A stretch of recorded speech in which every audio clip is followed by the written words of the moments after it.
국경의 긴 터널을 빠져나오자 눈의 고장이었다. 밤의 끝이 하얘졌다. 일본 문학의 정수로 불리는 책이죠.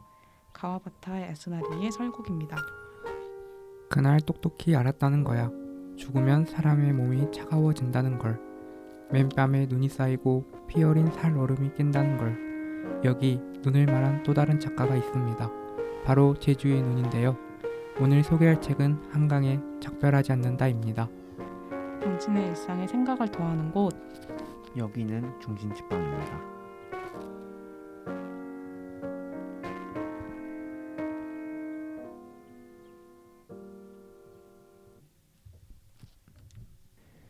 네, 안녕하세요 청취자 여러분. 다시 또 돌아온 중대신문의 카오네어입니다. 네, 오늘은 헤디가 오프닝을 열어주셨네요. 네, 맞습니다. 제가 개인적으로 좀 인상 깊게 봤던 그 설국이라는 책의 구절을 인용해 봤는데요. 이게 유튜브 플레이리스트 제목으로도 좀 유명해서 아마 좀 들어보신 분들은 아실 수 있지 않을까 싶습니다. 네, 오늘 이야기 나눠볼 책이랑 매우 비슷한 소재를 다뤄가지고 무척이나 흥미로웠습니다. 네, 저희가 이제 녹음을 한 지 어느새 3주가 지나고 또다시 와서 녹음을 진행하는데요. 네, 청취자 여러분들은 거의 한 달 후에 이 방송을 듣게 될 텐데요. 우리가 이제 최근에 신문을 또다시 발행을 하기 시작했잖아요. 맞아요. 이제 녹음을 진행할 당시에는 벌써 두 번째 신문이 발행이 됐는데요. 네, 요즘 어떻게 다들 지내고 계신지요? 대면 수업이랑 신문사를 병행하는 게 처음이어서 진짜 시간 가는지도 모르고 2주 동안 열심히 활동했던 것 같습니다. 저도 대면 수업이랑 이걸 병행하는 게 어떨까 생각만 했는데 너무 빡세요. 미치겠어요. 그쵸. 저희가 이제 지난 2년 동안 비대면 하면서 조금 꿀을 빨고 있지 않았나. 달달했다. 그쵸. 이게 대면이랑 병행이 너무 힘들더라고요. 맞아요. 저는 이제 화요일, 목요일, 금요일 3일 정도 가는데 두 분 좀 자주 가시지 않나요? 맞아요. 대면 수업하러? 저 하나 빼고 다 대면이라서 그냥 깊은 한숨뿐이에요. 효디는 어떠신가요? 저도 대면 수업이 4일 동안 있어가지고 학교에서 좀 멀리 살기 때문에 이동 시간이 너무 많이 걸려서 그 시간에 취재를 해야 되는데 버스에 있기 때문에 그 시간이 좀 아깝다는 생각이 듭니다. 야, 이 뼛속부터 기자 정신이. 그렇죠. 언제든 편집국의 문은 열려 있으니 네, 우주공강 시간이면 네, 편집국에 오셔서 저를 찾으시면 되겠습니다. 두 분은 이번에 첫 대면 수업 아니에요? 아닌가? 저는 이제 예전에 계절학기 할 때 대면 수업을 해본 적이 있는데 뭐 전공 수업으로는 처음 해봤거든요. 근데 교수님들도 너무 저희가 반가웠나 봐요. 그래서 너무 조크도 하시고 네, 그런 시간을 보내면서 이제 교수님을 저는 실제로 보는 거잖아요. 사이버 교수가 아니었구나. 메타버스 시대. 그렇죠. 이게 실무를 하는 사람인지 이게 궁금했는데 실제로 보니까 반갑고 내적 친밀감 너무 많더라고요. 맞아요. 교수님이랑. 그래서 혼자 기뻐하는 그런 시간을 보냈습니다. 저는 고등학교 졸업하고 나서 처음으로 대면 수업했는데 공부할 때 누군가가 옆에서 같이 있다는 게 낯설기도 하고 근데 또 하다 보면 적응되지 않을까 싶어서 많은 추억 만드는 거 기다리고 있습니다. 저도 내적 친밀감이란 말에 너무 동의를 하는 게 첫 그 수업을 가는데 엘리베이터에서 저 교수님 만난 거예요. 저만 알고 그분은 저를 모르잖아요. 그래서 인사할 수도 없고 그냥 반갑다 생각했어. 네, 지난 시리즈가 저희의 첫 방송이었잖아요. 혹시 주변에서는 좀 어떤 반응이 있었는지 궁금한데요. 혹시 주변인 분들께 저희가 녹음한 영상 지금 유튜브에도 올라가져 있는데 혹시 좀 들으라고 강요를 했는지 동료인지 강요인지 모르겠지만 혹시 좀 주변에 많이 들으셨나요? 제가 SNS에도 올리고 많이 홍보를 했는데 끝까지 들은 사람은 잘 없던 것 같더라고요. 맞아요. 좀 길긴 네. 했죠. 그렇죠. 그래서 초반에 들은 거 말하면 약간 제가 너무 경직돼 있어 보인다는 이야기도 있었고 목소리 어색해 보인다는 게 있어서 오늘은 좀 힘 좀 빼고 자연스럽게 녹음해 보도록 하겠습니다. 그러니까요. 지금 3명 다 약간 졸립고 조금 그쵸. 배고픈 상태라서 어, 힘 제대로 빠질 것 같은. 이제 녹음이 진행된 날이 일요일이잖아요. 이제 맞아요. 항상 신문사는 토요일 새벽까지 일이 있다 보니까 저도 이제 오늘 한 점심쯤 일어나가지고 뭐 제정신이 아닌 상황이거든요. 하지만 정신 바짝 차리고 해야 합니다. 그렇죠. 청취자분들을 위해. 혜디는 주변에 친구들이나 가족이 혹시 들은 했나요? 저 그 지난 학기에 퇴사가 아니라 임기 만료를 하신 그 기사님이 한 분 계셨는데 그분이 듣고 팟캐스트에 소질이 있으시네요. 막 이러셔가지고 감사합니다. 누구일까요, 과연? 저도 연락이 왔는데요. 저의 닉네임을 불러주시면서 음. 잘 읽었다, 잘 들었다, 자면서 잘 들었다 아, 하시더라고요. 그러니까요. 약간 이번에는 좀 더 꿀잼 포인트를 넣고 그냥 좀 줄여가지고 하면은 좋지 않을까. 그 유튜브에 올라오는 거 사진, 그림 있잖아요. 네. 그거 혜디님이 그리신 건가요? 맞아요. 착취 당했어요. 네, 제가 그 정도의 실력은 없어서 또 이제 고급 인력을 그쵸. 채용했습니다. 근데 약간 그거 좀 멍할 때 그래가지고 음. 그 그림에 메가리가 없어서 오히려 잘 어울릴 수도 있다는 느낌이 그럴 수도 들어요. 있겠네요. 저희도 메가리가 없잖아요. 아, 네, 첫 시리즈가 방영된 이후에 주변에서 좀 호응이 나름대로 있었던 것 같은데, 네, 저희가 이번 학기에는 한국 신진 작가들의 작품을 알아본다고 이전 방송에도 말씀드린 바 있는데요. 네, 그렇습니다. 그래서 지난 방송에는 정세영 작가의 시선으로부터를 주제로 여러 이야기를 나눴는데 오늘은 어떤 작가의 작품을 알아보실 건가요? 네, 오늘은 한강 작가의 작품인데요. 책은 지난해 9월에 발간된 작별하지 않는다입니다. 네, 한강 작가는 1994년에 등단한 이후 채식주의자나 소년이 온다와 같은 소설뿐만 아니라 시집 서랍에 저녁을 넣어두었다를 발간하는 등 장르에 구애받지 않고 활발히 활동을 하셨는데요. 한국 문학의 활기를 더해주는 인물이라고도 알려졌습니다. 혹시 여러분은 한강 작가에 대해 알고 있는 사실이나 읽어본 작품이 있나요? 한강 작가님께서 제가 학창 시절 때 그 맨부커상도 받으시고 맞아요. 다양한 문학상 받으시면서 매체에 가장 잘 알려진 작가님이 아닌가 싶어요. 한 번쯤이라도 한강 작가님의 책을 읽어봤어야 됐는데 봤어야 됐는데 제가 게으른 사람이어서 이번 작별하지 않는다가 처음 접한 한강 작가의 작품이었습니다. 네, 저 같은 경우에는 이전에 소년이 온다라는 책을 읽어본 적이 있는데요. 이 소년이 온다를 제가 중학교 때 읽어봤어요. 근데 그때 주인공이 저와 좀 비슷한 나이대 소년이 이제 당시 그 광주에서 있었던 참상을 좀 보여주는 역할로 있었는데 그러다 보니까 나와 같은 나이대라는 점에서 공감도 가고 내가 실제로 저 현장에 있으면 어떻게 됐을까라는 생각이 들면서 정말 지금까지도 잘 읽었던 책으로 생각이 들었던 것 같아요. 그 책을 언제 읽으신 거예요? 그 나이가 비슷한 거예요? 중학교 한 2, 3학년 때? 되게 옛날에 읽으셨네요. 그쵸, 좀 그때 나온 지 별로 안 돼서 그 서점에 저는 가면 항상 베스트셀러 코너부터 쓱 보고 가요. 근데 한강 작가가 썼기도 하고 그때 당시 이제 한강 작가가 맨부커상 받은 얼마 되지 않아서 한창 주가를 올리고 있을 때 그때 나온 책이라 많은 홍보가 서점에서 이루어지고 있더라고요. 그래서 한번 읽어볼까 해서 읽어봤던 기억이 있습니다. 되게 문학 소년이었네요. 그때까지만 하더라도 아직 한국 입시의 매운맛을 못 봐가지고 네. 저는 약간 두 분 얘기 들으면서 그냥 좀 생각이 나는 게 저는 그 소년이 온다라는 책은 읽어봤는데 이 한강 작가가 맨부커상을 채식주의자로 받았잖아요. 근데 이 약간 상의 위상도 좀 대단하고 이게 대중들한테 많이 영향을 준 것 같은 게 되게 잘 소설을 모르시는 분들도 이 소설은 알고 있고 또 그런 것 같아서 어제 웹툰을 보는데 그게 약간 문학에 관련된 웹툰이었거든요. 근데 거기에 TV 뉴스 나오는데 누구누구 작가가 육식주의자로 상을 받았다 이런 딱 봐도 한강 작가의 그거를 이렇게 오마주해서 한 것 같아서 한강 작가님이 진짜 확실히 좀 유명하시구나. 또 그런 상의 위상이 대중들한테 각인되는 되게 중요한 역할을 하는구나 해서 약간 좀 이중적인 의미가 있는 것 같아요. 약간 좀 씁쓸할 수도 있지 않을까요? 뭔가 그 문인들을 들으면. 뭔가 상을 받아야만 이렇게 대중들에게 확실히 각인될 수 있는 기회가 있는 그렇죠. 거니까 그렇죠. 모든 예술들이 그런 것 같긴 해요. 뭐 운동도 올림픽에서 메달 그쵸. 딸 때만 관심을 사람들이 많이 가져주는 그쵸. 것처럼.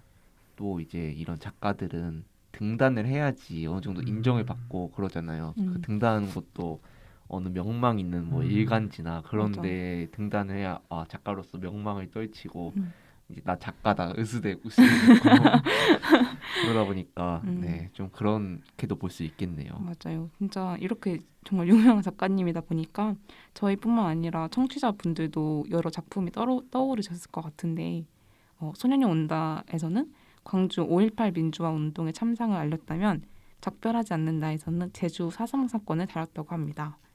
제주 4.3에 대해 말하기 전에 책을 읽지 않으신 분들을 위해 작품의 줄거리를 간단히 설명해 주시면 좋을 것 같은데요.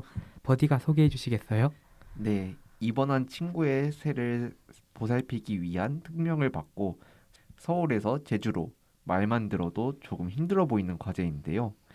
어느 겨울날 주인공 경아는 친구 인선으로부터 급하게 연락을 받게 됩니다. 띵동. 인선아, 나 경아야. 아니 경아야 무슨 일이야? 그냥 와줘.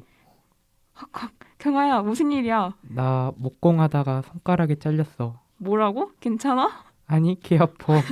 인선아, 나 부탁이 있어. 뭔데? 무슨 부탁인데? 우리 집 새 좀 살아있나? 우리 집에 가줘. 당황하는 인선. 경아의 집은 제주도인데 마밤. 그러나 마침 제주엔 폭설과 강풍이 찾아온 상황이죠. 게다가 고질병인 두통까지. 정류장에서도 한참 떨어진 곳에 있는 인선의 집까지 눈길을 헤치고 산을 올라야 했죠. 그 과정에서 폭설과 어둠에 갇혀 길을 잃게 됩니다. 정말 천신만고 끝에 도착한 인선의 집에서 경아는 약 70년 전 제주에서 벌어진 민간인 학살과 얽힌 인선의 가족사를 마주하게 되는데요. 학살 이후 시간을 살아내며 가족의 행적을 찾는 일을 끝까지 포기하지 않았던 인선의 어머니와 고요한 싸움을 느끼는 과정을 작가는 그려내고 있습니다. 약간 저는 이런 부탁 받으면은 좀 아무리 친한 친구라도 약간 좀 고민 많이 하게 될 것 같은데 그렇죠. 두 분은 어떨 것 같아요? 이게 뭐 옆 동네도 아니고 서울에서 갑자기 제주도로 가라고 하면 진짜 찐친이 아닌 이상 조금 왜 하필 나일까 싶지 않을까요?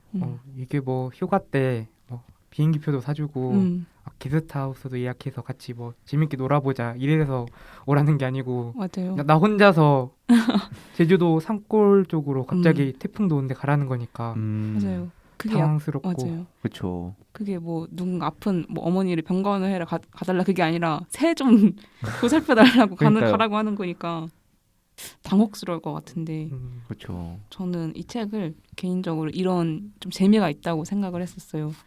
사실 누가 봐도 좀 약간 당황스러운 부탁이잖아요. 그런 것으로 시작을 해서 이렇게 좀 사회적인 문제로 이렇게 도달할 수 있다는 게 어떻게 보면 한강 작가의 되게 사소한 개인적인 거지 곧 사회적이란 말도 있는 것처럼 사소한 거에서 시작을 해가지고 큰 문제로 이렇게 넓혀 나가는구나 그런 점이 있다는 생각이 들었는데 또 두 분은 어떻게 읽으셨나요? 책에서 아까도 말씀드렸다시피 4.3 사건이라는 주제를 다루긴 하잖아요. 근데 직접적으로 그때 당시 현장을 보여주기보다는 약간 인선이라는 인물을 통해서 물론 가족이긴 하지만 제3자잖아요. 어찌 보면 그때 당시 있진 않았지만 제3자를 통해서 당시의 모습을 그려냈다는 점이 조금 이전에 제가 봤던 책이온 이제 소년이 온다에서는 다른 느낌을 받았던 것 같아요. 이제 어찌 보면 4.3 사건은 70년도 더 넘은 사건이다 보니까 이제 그때 당시에 생존자나 그런 참상을 봤던 분들은 얼마 남지 않는 상황이었고 맞아요. 좀 비교가 5.18 민주화 운동은 이제 한 40년이 좀 넘은 시간이 됐기 때문에 아직 그런 좀 증언이나 그때 당시에 참상을 봤던 분들이 아직 상대적으로 많이 살아 계신다는 점에서 그걸 좀 비교할 수 있는 매개체가 되지 않았나 싶었습니다. 저는 일단 마음이 너무 무거웠습니다. 첫 시작부터 주인공인 경아가 정신적으로 피폐해진 부분을 작가님께서 너무 정밀히 묘사하셔서 책 초입부터 무거운 느낌이 좀 맞아요. 들었고요. 그 후에 인선이라는 친구가 등장하는데 그 목공소에서 불의의 사고를 당하잖아요. 사고를 당한 장면과 재활을 하는 장면, 그 바늘로 찌르는 장면 같은 거를 진짜 너무 저는 지금까지 그 절단 사고를 나고 다시 봉합했을 때 그냥 봉합하면 끝나는 건 줄 알았는데 맞아요.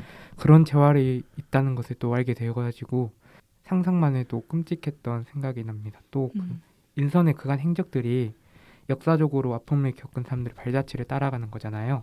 그래서 이러한 다큐멘터리를 마치 제가 직접 감상한 느낌도 들면서 서사를 읽을 때마다 약간 불편해지는 느낌이 있었습니다.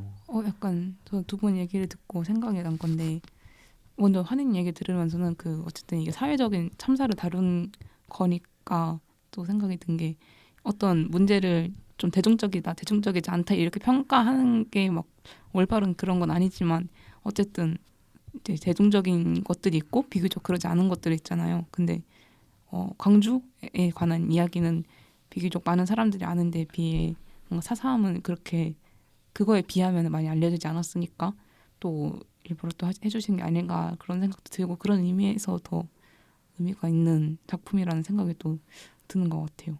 그리고 저는 그 앞에 묘사 얘기해줬잖아요. 네. 저는 그게 약간 맨 처음에 이 책에 대한 정보를 하나도 모르고 있는 상태에서 읽어가지고 이게 약간 자서전인가 생각을 했었어요.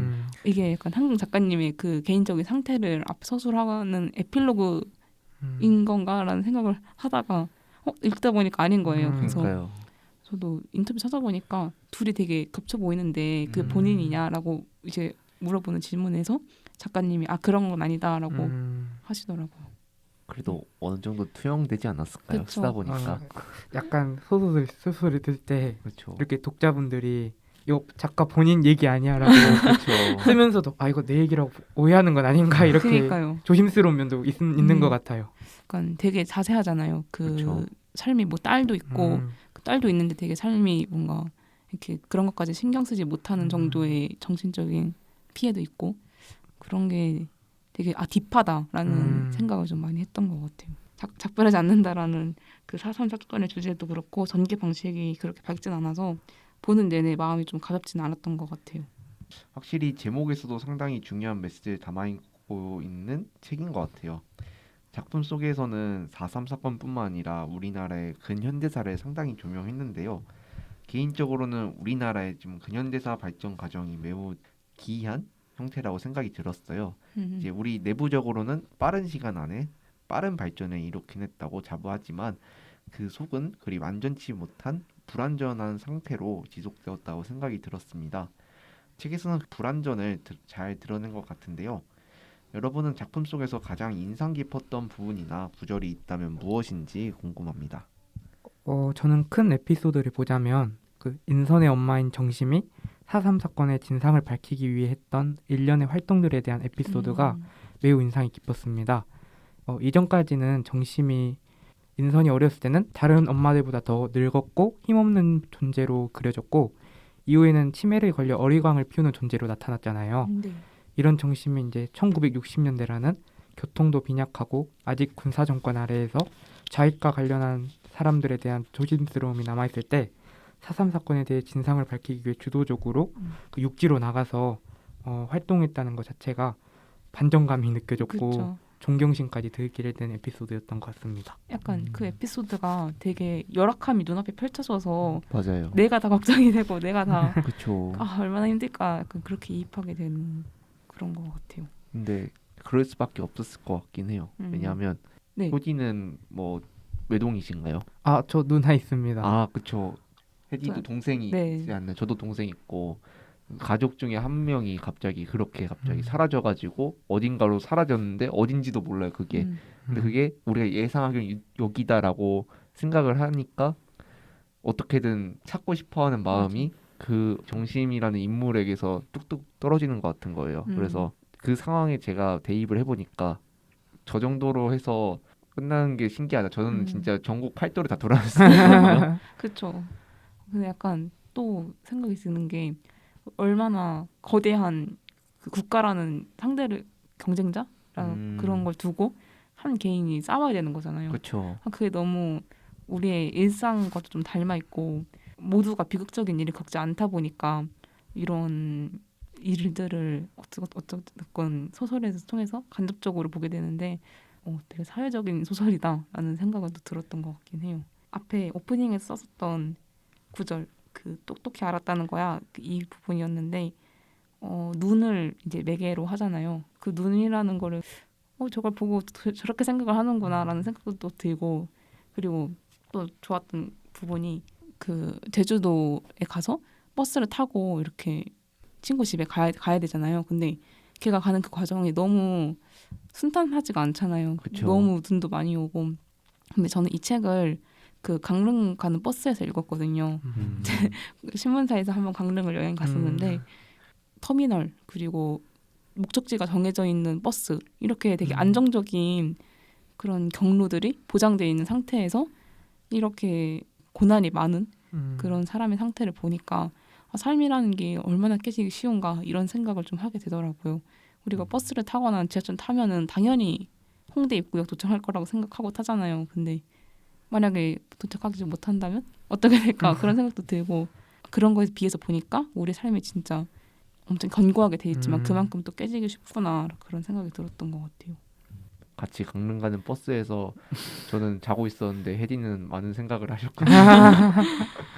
네, 저 같은 경우에는 아까 효디가 말씀하신 그런 에피소드의 좀 구체적인 면모인데 그 인선의 어머니 정심이 자신의 오빠의 유해를 찾아서 좀 여러 전국을 다니다가 좀 추정되는 갱도에 들어가잖아요. 거기서 학살이 이루어졌을 것으로 추정되는 갱도로 들어가는데 그 속에서 수천 개 혹은 더 많은 수만 개의 뼈더미가 발견이 되는데 그 속에서는 이제 한자로 중이라고 새겨진 교복 단추도 보이고 이런 좀 아픔의 흔적을 볼 수 있었는데 저는 이 단락을 보면서 텍스트로만 봐도 이렇게 가슴이 먹먹해지는데 만약에 이게 현실에서 일어났고 실제로 이걸 바라보는 그런 유가족들의 마음에서는 얼마나 이게 가슴이 찢어지는 일일까라는 생각이 들었어요.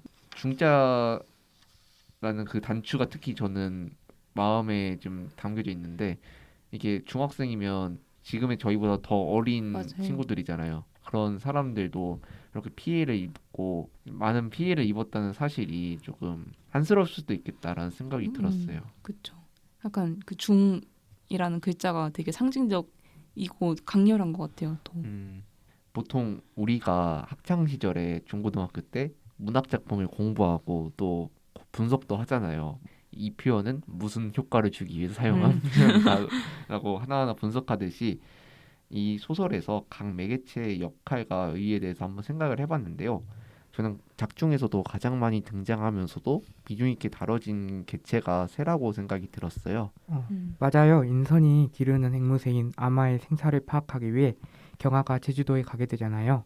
모든 생명은 소중하게 여기는 것이 올바르다고 배우긴 했지만 인선은 자신의 사고보다는 아마의 안위를 더 우선시한다는 느낌이 들었어요.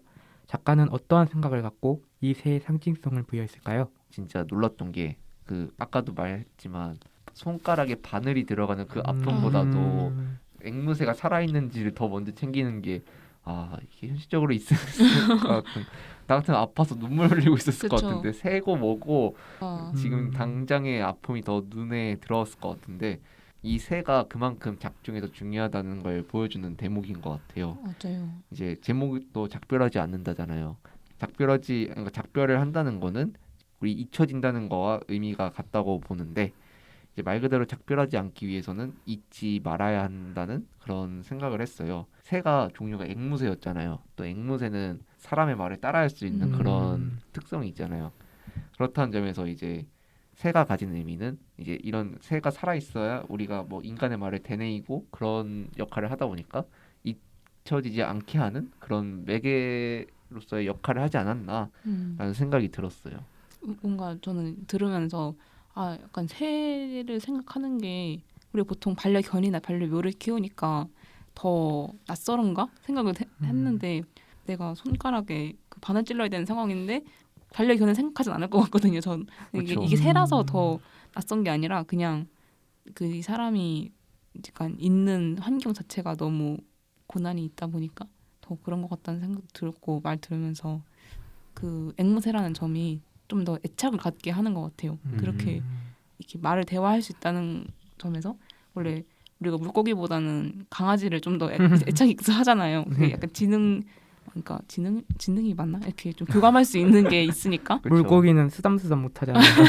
맞아요. 그래서 더 앵무새라는 말을 할 수 있다는 동물이 아무리 괴로워도 말 못한다 이런 표현 많이 쓰면서 비극적인 상황 볼 때 그런 말을 하는데 앵무새는 말을 할 수 있잖아요. 그래서 더 애착이 있지 않았나 싶네요. 저는 막 문학 작품이나 영화 보면서 상징이나 의미 부여하는 거 찾는 거 좋아하거든요. 근데 이번에 나온 소설에서 이번에 나온 새는 한 가지 의미만은 갖지 않다고 생각해요. 다양한 상징을 갖고 있는 걸로 생각되는데 한 장면에서 제가 생각했던 상징을 말씀드리자면 저는 새가 죽기 직전까지 포식자에게 약해 보이지 않으려고 횃대에 버틴다는 그 구절이 인상이 깊었어요. 마치 마음의 상처를 가진 사람들이 또다시 상처를 받지 않으려고 강인하게 또 살아가려고 아픔을 드러내지 않으면서 참아가는 것과 비슷해 보였거든요. 그래서 이 부분에서 정신 및 4.3 사건의 피해를 받으신 분들의 상징하지 않았나 그렇게 보였습니다. 되게 좀 진지하네요. 사실 저는 막 새라는 걸 보면서 새에 어떤 의미가 있구나 이렇게 생각을 하진 않았고 그냥 되게 인간이랑 좀 많이 닮은 동물을 찾으려고 작가님이 쓰신 게 아닌가라는 생각이 든 게 이게 여기서 나오는 새도 어떻게 보면 조금 탄압 비슷한 걸 봤잖아요. 좀 안 좋은 환경이 있는 거니까 그런 거랑 인간의 지금 이 작품에 나와 있는 그 4.3이라는 사건 앞에 있는 인간의 고난 그리고 힘든 점을 등치시켜서 좀 한 게 아닌가라는 그런 생각이 드는데 이렇게 새뿐만 아니라 눈도 되게 중요한 의미가 있잖아요. 이 그쵸. 표지에도 눈이 있는 것처럼 사실 그 작별하지 않는다가 한강 작가의 눈 3부작의 마지막을 장식하는 작품이라고 합니다. 그래서 다른 작품들인 눈 한 송이가 녹는 동안 작별 그리고 작별하지 않는다까지 제목부터 되게 비슷하다고 유기적이라고 느껴지는데 혹시 여러분은 눈 오는 거 좋아하시나요? 저는 비 내리는 것도 좋아하고 눈 내리는 것도 좋아하고 제가 아직 군대를 안 가봐서 모르겠는데 하늘에서 뭔가가 내리는 걸 좋아하거든요. 근데 또 눈이 많이 내리면 위험하니까 그쵸. 적당히 나풀나풀 거리면서 내리는 걸 좋아하는데 눈은 분명히 차가운 거잖아요. 근데 왠지 눈이 내리는 걸 보면은 또 쌓인 모습을 보면 마음이 따뜻해지는데 이런 아이러니함이 좋은 것 같습니다. 아 눈을 보면 따뜻해지는 것 같다고요? 네, 뭔가 쌓여 있는 게 손뭉치 쌓여 있는 것 같고 눈 맞는 건 전 별로 안 좋아하거든요. 저는 그냥 눈 내리는 거나 보는 걸 좋아해요. 그렇죠. 이불 밖은 위험하니까 그렇죠. 네, 눈 오는 날이면 그냥 추우니까 전기장판 틀어놓고 이불 속에서 눈 오는 거 보는 게 가장 좋아해가지고 맞아요. 맞습니다. 약간 눈이랑 비 오는 건 좋긴 한데 눈 오고 비 오는 때 내가 따뜻한 곳에 있는 걸 좋아하는 것 같아요. 저는. 창밖에서 지켜보는 게 좋죠. 그쵸. 그쵸. 거기 막 제가 밖에 있으면. 밖에서 맞을 이유는 없잖아요. 그거를. 우리가 눈을 좋아하는 이유랑 좀 작품 속에서 눈이 불러오는 느낌이 좀 많이 다르다는 생각이 들었는데요. 여러분은 이 작품 속에서 눈이 불러오는 분위기가 어떻게 느껴지셨나요? 저는 소설 읽으면서 이 눈을 작가님이 어떤 의도로 계속 중심 소재로 쓰셨는지 궁금했어요. 어떨 때는 막 경화의 앞길을 막고 괴롭히는 장애물로도 나오고 또 어떨 때는 포근한 이불처럼도 보이고 어떨 때는 작품 전체적으로 감상적인 분위기도 풍기게 해줬잖아요. 저는 그 작가님께서 눈이라는 물질 그 자체가 가질 수 있는 다양한 감각이나 속성들을 골고루 잘 보여주신 것 같습니다. 저는 약간 비슷할 수도 있는데 되게 작품 분위기가 정적이라고 생각을 했거든요. 근데 눈을 사용함으로써 그런 정적인 분위기에 약간 분위기가 더 더해졌다? 그런 생각이 들기도 했고 눈이라는 거를 이렇게까지 생각해 본 적이 없었는데 아무 생각 없었던 그 눈이라는 소재를 이렇게 작품에 좀 분위기 형성한 썼다는 게 되게 좀 신기했던 것 같아요. 저는 두 분처럼 심도 있게 본 게 아니라 그냥 궁금했던 게 제가 아는 제주도는 따뜻한 지방이라서 눈이 자주 안 오는 걸로 알고 있었거든요. 아 제주도도 이렇게 눈이 많이 오는구나라는 그러니까요. 생각이 들었던 그러니까요. 것 같아요. 그냥 그래서 제주도에 눈 많이 오는 거 신기하다라고 봤던 것 같아서 이렇게 심도 있게 못 본 것 같아서 두 분 대단하네요 진짜. 한강 작가는 한 인터뷰에서 차기작의 주제도 간략하게 말하기도 했는데요. 바로 생명이라고 해요. 그래서인지 한강 작가의 다음 작품이 기다려지네요. 만약 여러분이 작가가 되어 키워드를 정해 시리즈로 글을 쓴다면 어떤 주제로 쓰고 싶은가요? 아 이거 너무 어려운 것 같아요. 아, 그래요? 저는 좀 빠르게 정했는데 뭔데요? 뭔데요? 저는 약간 비밀이라는 키워드로 좀 쓰고 싶어요. 누구나 비밀이라는 건 마음속에 있잖아요. 그게 말하지 않으니까 비밀이고 그거에 대해서 사람마다 사람 수만큼 비밀이 있잖아요. 그렇죠. 그런 비밀을 풀어가는 소재가 아. 재밌을 것 같은 거예요. 약간 추리 이런 건가요? 그쵸? 추리나 아니면 갑자기 스마트폰에 각자가 가지고 있는 비밀이 다 공개가 되고 아. 끔찍한데요? 그렇죠. 그런 약간 재밌는 소재로 글을 써볼 수 있지 않을까. 아. 약간 환희님 말하신 비밀이라는 게 진짜 사람들은 누구나 남의 비밀을 알고 싶어 하잖아요. 맞아요. 그쵸. 소설이란 게 읽고 싶어야 하는 건데 비밀이라는 단어 듣자마자 마구 읽고 싶어지는 그런 그러니까요. 생각이 듭니다. 제가 또 자극적으로 이제 어그로를 많이 끄는 기사도 이제 좀 제목을 좀 어그로를 많이 끌었기 때문에 아. 좀 그런 소재를 쓴 것 같아요. 제가 근데 글 쓰시는 거 좋아하세요? 솔직히 저는 잘 못 써요. 그러니까 머릿속에 생각한 거 있는데 풀어나가는 거를 못 해요. 그래서 약간 대피를 맡길까. 또 자기만의 언어로 또 하면 되지 않을까. 그렇죠. 여러분들은 어떤 좀 키워드가 좋을지. 저는 나이를 키워드로 했는데요. 음. 이거는 꼭 독자들에게 흥미를 유발하다기보다는 온전히 제가 쓰고 싶어서 나이라는 키워드를 했는데 20대 때하고 30대 때 또 40대 때 느끼는 감정이나 경험들이 다를 것 같아요. 그래서 각 세대별로 제가 느꼈던 글을 쓰면서 그때 같이 함께 응답하라 1994 이런 것처럼 함께 동시대를 살아갔던 사람들과 소통하고 공감하면 좋을 것 같고 또 먼 훗날에 아 내가 이 나이 때는 이런 얄팍한 생각을 가지고 세상을 살았었구나 한번 되돌아볼 수 있고 제 자식들한테도 보여줄 수 있을 것 같아서 의미가 남을 것 같습니다. 그러면 그 효유님이 생각하기에 가장 좋은 나이는 언제인 것 같아요? 사람이 기억 왜곡을 잘하는 동물이라는 게 옛날부터 그런 소리 하잖아요. 유치원 졸업하고 나서는 아 유치원 때가 좋았구나. 아 그렇죠. 초등학교 저학년 때는 항상 아 좋은데요. 저학년이 그쵸. 좋았구나. 이제는 고등학교 때 매우 힘들었는데 대학교 와보니까 아 그래도 청소년 때가 좋았구나. 또 왜곡이 생겨서 이제 언젠가는 이 순간이 좋아질 날이 오겠죠. 그렇죠. 저는 제가 만약에 근데 제가 약간 좀 글을 막 잘 쓰는 편은 아니지만 쓰는 걸 좋아하거든요. 그렇지만 그래서 만약에 시리즈로 연재를 한다면 근데 이게 갑자기 왜 생각나는지 모르겠는데 좀 다른 얘기 해도 되나요? 아, 네. 그 제가 초등학교 때 과학 동화에 투고를 한 적이 있었거든요. 오. 근데 그 시리즈를 글을 쓴다고 생각하니까 생각이 나서 그때 뭔 얘기 썼냐면은 저희 아파트 단지에 고양이가 되게 많아요.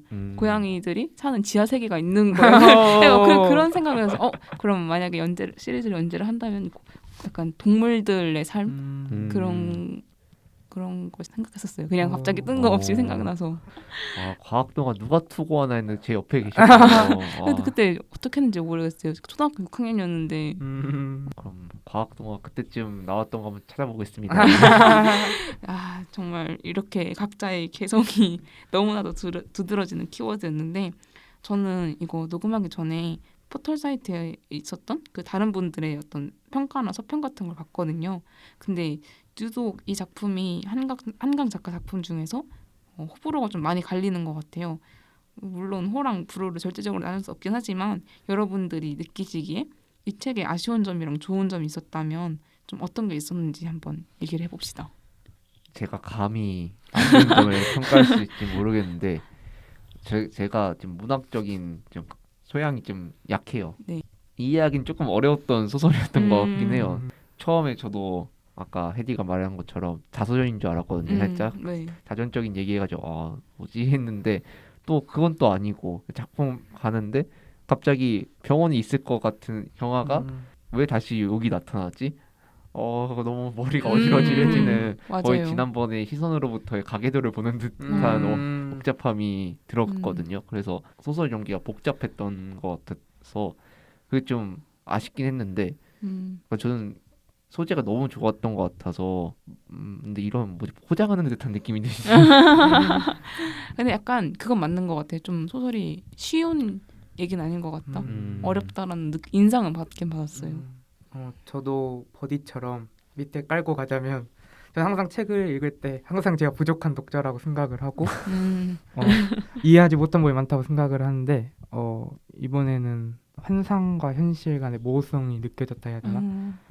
보디가 말한 것처럼 제주로 가는 과정이나 제주에서 일어나는 일들이 약간 급작스럽거나 이해가 안 되는 부분도 있었고 하지만 그래도 이러한 환상성이 제주 시골의 특소성 또 정적인 분위기도 만들어내고 눈이 오는 날씨가 어우러져서 아주 특별한 분위기가 형성된 것 같아요.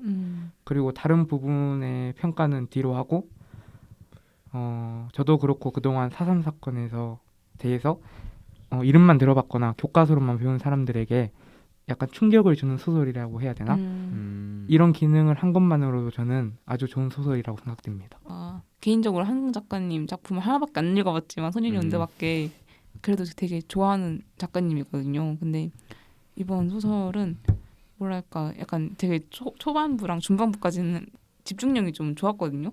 근데 약간 뒤로 갈수록 그래서 어떻게 됐다는 거야? 라는 그런 생각을 계속 하게끔 만드는 것 같아요. 그래서 이거를 저희 엄마도 읽어서 엄마랑 같이 얘기를 했는데 이번에도요? 네네 그래서 제가 읽다가 엄마 그러면 뭐 죽은 거야? 뭐 어떻게 된 거야? 막 이렇게 얘기하다가 작가가 잘 뭐 안 쓴 것 같아 뭐 이런 식으로 얘기를 하더라고요. 그래서 우리가 유독 더 쉬운 거를 확실하고 쉬운 걸 좋아하는 세대라서 또 그런가? 약간 그런 생각 들었던 게 이것도 좀 갑자기 너무 딴소리이긴 한데 침착맨이 한 얘기 중에서 요즘 세대는 꼭꼭 씹어줘야 된다고 하더라고요. 그래야 좋은 콘텐츠가 나온다고. 근데 뭐 이걸 좋은 콘텐츠다 안 좋은 콘텐츠다 이렇게 평가하는 건 아니지만 그러니까 우리가 더 유독 그런 거에 익숙해서 그런 감상이 느껴졌던 것 같기도 해요. 저도 공감하는 게 제가 지금은 요즘 세대잖아요. 지금은 아직까지는 요즘 세대라고 자부할 수 있는데 소설을 읽을 때도 막 옛날 소설이나 그런 거 보면 확실히 옛날 우리 한국 문단을 보면 수려한 문장 이런 거를 많이 봤는데 요즘 독자들은 단문 위주 딱딱 간결하게 한눈에 알 수 있는 그런 문장을 좋아하는 것 같더라고요. 그래서 저도 글을 쓸 때 확실히 요즘 사람들에게 다가가기 위해서는 한눈에 딱 알아볼 수 있는 컨텐츠가 좋을 것 같다. 이런 거 많이 생각하고 있습니다. 아까 영화를 보거나 책을 하나 보더라도 유튜브에 뭐뭐 정리, 뭐 설명, 해석 이런 거 찾아보는 그런 시대잖아요. 영화도 40분짜리 짧은 소개 영상 보고 다 봤다 그러죠. 15분 요약해서 재밌네. 영화 하면 다 봤다. 근데 저 약간 삼천포로 빠지는 소리인데 네네네네. 그 예전에 도덕 시간이었는데 그 시험 끝나고 나서는 수업 시간에 영화를 보여주잖아요. 맞아요. 그래서 저도 도덕 선생님이 좀 엄하신 분이었는데 갑자기 영화를 보신다 해서 웬일이지 이러고 아바타를 본다고 하시는 거예요. 또 근데 아바타가 시간이 길잖아요. 그렇죠. 그래서 1시간 3일 동안 이 영화로 날로 먹을 수 있겠구나 이러고 생각을 했는데 갑자기 15분 만에 영화가 끝나더니 축약본이었더라고요. 그래서 그 선생님이 하시는 말이 영화는 15분만 보면 다 보는 거라고 지금 생각해 보니까 벌써 그때부터 MZ세대의 마인드를 갖추신 손진 선생님이셨구나라는 생각이 불현듯 떠오르네요. 약간 저는 근데 사실 그런 거 잘 안 보거든요. 축약본이나 백수골방님의 그 약간 영화 콘텐츠 같은 좋다는 거는 생각을 하는데 뭔가 끝까지 다 제가 씹어 먹어야 좀 더 맛있다고 느껴져서 그런 거 잘 안 보는데 되게 의외네요. 그런 게 확실히 영화를 좀 길게 앉아서 못 보는 분들한테는 좋은 것 같기도 해요. 네, 그렇네요. 제가 좀 길게 못 보는 편이라 근데 어쩌다 보니까 좀 얘기가 많이 빠지겠는데 네, 앞에서 언급했듯이 작별하지 않는다는 제주 4.3 사건을 다룬 작품인데요. 저희가 나름 초중 고등학교까지 12년 또 대학에 올라와서 또 저희 공통교양 중에 한국사 과목 있잖아요. 그렇게 배우기도 했는데 4.3 사건에 관해서는 그렇게 심도 있게 배웠던 적은 없는 것 같아요. 혹시 여러분은 어떻게 배우셨나요? 저는 이 질문 받으면서 부끄러웠다고 해야 되나? 나름대로 12년 동안 교육 과정을 밟으면서 역사에 관심이 많았다고 생각했는데 되돌아보니까 4.3 사건에 대해서는 크게 배운 것 같지 않더라고요. 약간 짧은 언급? 혹은 또 입시를 앞두고는 현대사 부분이 잘 안 나오잖아요. 그렇죠. 그래서 선생님들도 약간 넘어가고 약간 삼국시대나 그쵸. 조선시대 양란 등을 더 많이 배우고 그렇게 공부했던 게 이게 우리 세대의 4.3 사건의 무지에 대한 어. 관련이 있지 않나 그쵸. 이렇게 생각이 듭니다. 약간 너무 공감이 되는 게 어느 학년을 가든 한국사는 똑같이 배우는데 그때마다 고구려 신라 백제 이 부분만 열심히 배우고 그때 뭐 행정 자치고 이런 거 배우는데 그렇죠. 근현대사는 약간 잘 모르는 것 같긴 해요. 저는 사실 4.3 사건에 대해서 전혀 몰랐거든요. 약간 너무 당당하게 얘기하기 부끄러운 말이지만 저는 그냥 개인적으로 이게 뭐 어떻다 이런 얘기 하는 것보다 이런 거에 대한 교육이 좀 더 잘 돼 있어야 된다고 생각을 하는 게 유튜브에 찾아보니까 이거를 좀 이해하기 쉽게 설명해 놓은 영상들이 막 그렇게 많지는 않더라고요. 네. 4.3 사건에 대해서 교과서에서 안 나올 뿐만 아니라 뭐 관련 재단이나 아니면은 교육부 이런 데서 좀 더 젊은 사람들이 많이 이해할 수 있게끔 아니면 백설골방님 이런 약간 또 능력 있는 유튜버분들이나 그런 언어를 잘 사용하시는 분들이 만들어주면 좋겠다. 약간 그런 생각을 했던 것 같아요. 저는. 고등학교 때 조금 배웠는데 어쩌다 보니까 정치 얘기가 됐는데 이게 또 정권에 따라서 좀 달라지는 것 같긴 해요. 제가 고등학교 1, 2학년 때가 한창 이제 그때 촛불 집회 열리고 그래가지고 정권이 바뀌었을 때였어요. 그때 대통령이 제주도 4.3 기념관 가서 그런 추모하는 모습도 보여주고 그래서인지 국어 시간에 4.3 사건 관련한 작품을 많이 배웠거든요. 그래서 그때 다루면서도 그때 역사도 같이 보여준다고 해가지고 그때 많이 배웠던 것 같아요. 내가 생각해보면 이제 교과서 속 현대사 파트는 진짜 적잖아요. 맞아요. 그중에서 4.3 사건은 많이 나와야 반 페이지 혹은 몇 줄로 요약돼 있으니까 사람은 많이 죽었는데 왜 이거는 많이 다루지 않는 거지라는 생각이 했었는데 왜 교과서는 누가 만들기에 이렇게 편성하는 걸까요? 그러게요. 매번 달라지지 않나? 그쵸. 하는 사람들이. 이렇게 저희가 기본 지식이 많이는 없는 상태에서 얘기를 하고 있는데 그래서 더더욱 제주 4.3 사건에 대한 소개가 필요하다고 생각이 듭니다. 네, 한번 제가 청취자분들에게 제주 4.3 사건에 대해서 소개를 해드릴 텐데요. 제주 4.3 사건은 1947년 3월 1일을 기점으로 1954년 9월 21일까지 발생한 무력 충돌과 진압 과정에서 주민들이 희생당한 사건입니다. 미군 전기의 발생해서 대한민국 정부 수립 이후에 이르기까지 약 7년에 걸쳐 지속된 한국 현대사에서 한국 전쟁 다음으로 인명 피해가 극심했던 비극적인 사건이었죠. 인명 피해자가 2만 5천 명에서 3만 명으로 추산되고 있다고 합니다. 사건 이후에도 제주도민을 향한 부정적인 시선은 계속 이어졌다고 합니다. 이런 아픈 역사가 우리에게 왜 이렇게 잘 알려지지 않았는지 의문일 따름인데요. 개인적으로 역사를 배울 때 근현대사를 너무 얇게 배워 아쉬웠다는 생각을 자주 하는데 왜 이렇게 교과서에서는 근현대사를 잘 안 다루고 특히 4.3 사건에 관해 구체적으로 다루지 않을까요? 약간 이 질문에 대해서 너무 답하기가 어려운 게 배워보질 않았으니까 왜 안 다루는지도 잘 모르겠는 그런 느낌도 들고 근현대사를 잘 안 다루는 이유가 더 예민해서 그런 거? 약간 그런 생각도 들어요. 선생님들도 공무원이고 어떻게 보면은 그렇죠. 약간 저희가 임진왜란이나 옛날 얘기를 할 때는 그 당시를 겪었던 사람들이 다 돌아가신 상태이기 때문에 그쵸. 프리하게 말할 수 있는데 근현대사는 아직 피해자나 가해자가 살아있는 경우도 많기 때문에 약간 조심스럽지 않을까. 그렇네요. 근현대사를 좀 잘 안 다루는 이유가 이렇게 설명해 주신 것처럼 더 예민해서 예민해서 안 다루겠다 뭔가 이런 거 같은데 개인적으로 이런 태도가 좀 게으르지 않나라는 생각이 들어요. 더 예민하지만 예민하면은 또 조심스럽게 잘 다뤄서 사람들도 잘 배울 수 있으면 좋겠네요. 또 그런 말도 있잖아요. 역사는 이제 승자가 기록한다고 말씀하신 것처럼 아직 평가를 분명하게 할 수 없는 상황에서 그런 예민한 때문에 좀 잘 안 담으려고 하기도 하고 좀 어찌 보면 그나마 조금 나오는 근현대사에서도 더 적은 비중을 차지하는 이유가 조금 감추고 싶은 역사였지 않았나라는 생각이 또 들기도 해요. 우리가 또 근현대사 배우는 타임라인이 있잖아요. 이제 광복을 맞이했고 6.25 전쟁이 있었고 민주화 운동이 있었다. 약간 공식처럼 이어지는데 그중에서도 4.3 사건 같은 이런 아픈 역사를 다루지 않는 거는 교과서에도 좀 담기 어려운 그런 창피한 역사, 좀 부끄러운 역사라고 좀 생각을 했나 봐요. 그래서 비중이 좀 적어졌다는 생각이 들었던 것 같습니다. 저는 앞서서 헤디하고 버디가 말한 거 똑같이 생각을 했거든요. 근데 제가 또 전라남도에서 학교를 나오다 보니까 5.18 민주운동에 관련해서 활발하게 배웠거든요. 음.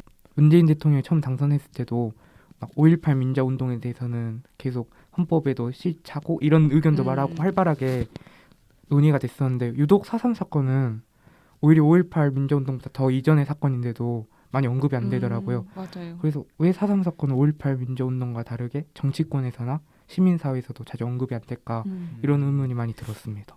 약간 얘기 듣고 생각이 드는 게 저희가 제주도 하면은 휴양지의 느낌이 강하거나 약간 감성적인 뭐 공간들 카페 같은 데 찾아가는 저는 그런 인상이 좀 더 강했거든요. 근데 되게 달라 보이더라고요. 제주라는 섬이라기 때문에 발생한 4.3 사건이었잖아요. 그래서 되게 아픔을 많이 가지고 있는 그런 땅이구나 그런 생각이 들었던 것 같아요.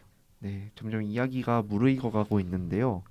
이제 입이 조금 풀리는 것 같지 않으신가요? 네. 네, 청취자 여러분도 자세한 내용이 궁금하실 것 같은데 그렇다면 더욱 깊은 이야기는 2부에서 마저 나눠보도록 하겠습니다. 너무 신나게 이야기하다 보니까 벌써 오늘도 시간이 엄청 많이 흘러갔네요. 네. 저희는 이제 다음 방송에 다시 찾아오기로 하겠습니다. 여기는 당신의 일상에 생각을 더하는 곳 중심책방입니다.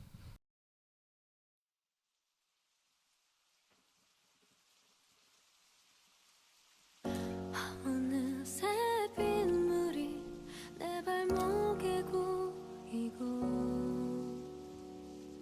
참았던 눈물이 내 눈가에 고이고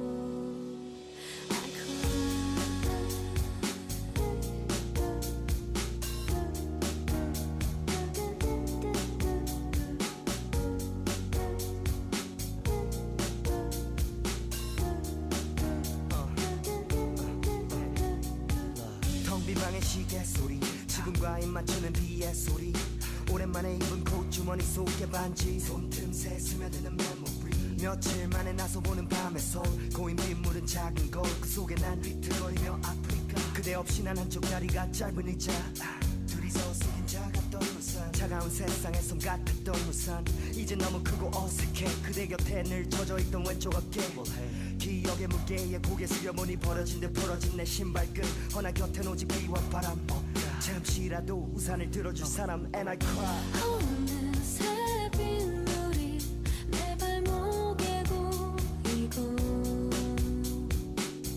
참았던 눈물이 내 눈가에 고이고 I could 그대는 내 머리 위에 우산 어깨 위에 차가운 비 내리는 밤 내 곁에 그대가 습관이 돼버린 나 그대 없이는 안 돼요 Alone in the rain, rain, rain Nothing but pain, pain, pain Girl, I just want you to know Alone in the rain, rain, rain Nothing but pain, pain, pain And I just can't let you go 하늘에 눈물이 고인 땅 별을 감춘 구름에 보인 달 골목길 홀로 외로운 구두 소리 메아리에 돌아보며 가슴 졸인 맘 나를 꼭 닮은 그림자 서로가 서로 볼 수 없었던 우리가 이제야 둘인가 대답을 그린다 머릿속 그림과 대답을 흐린다 내 눈에 너무 컸던 우산 날 울린 세상을 향해 적던 우산 영원의 약속에 활짝 폈던 우산 이제는 찢겨진 우산 아래 두 맘 돌아봐도 이젠 없겠죠 두 손은 주머니 속 깊게 넣겠죠 이리저리 자유롭게 걸었죠 두 번의 가랑비도 쉽게 적겠죠 어느새 빗물이 내 발목에 고이고 참았던 눈물이 내 눈가에 고이고 I could 그대는 내 머리 위에 우산 어깨 위에 차가운 비 내리는 밤 내 곁에 그대가 습관이 돼버린 나 그대 없이는 안 돼요 Alone in 난 열어놨어 내 맘의 문을 그댄 내 머리 위에 우산 그대의 그림자는 나의 그늘 그댄 내 머리 위에 우산 난 열어놨어 내 맘의 문을 그대 내 머리 위에 우산 그대의 그림자는 나의 끈을 그대 내 머리 위에 우산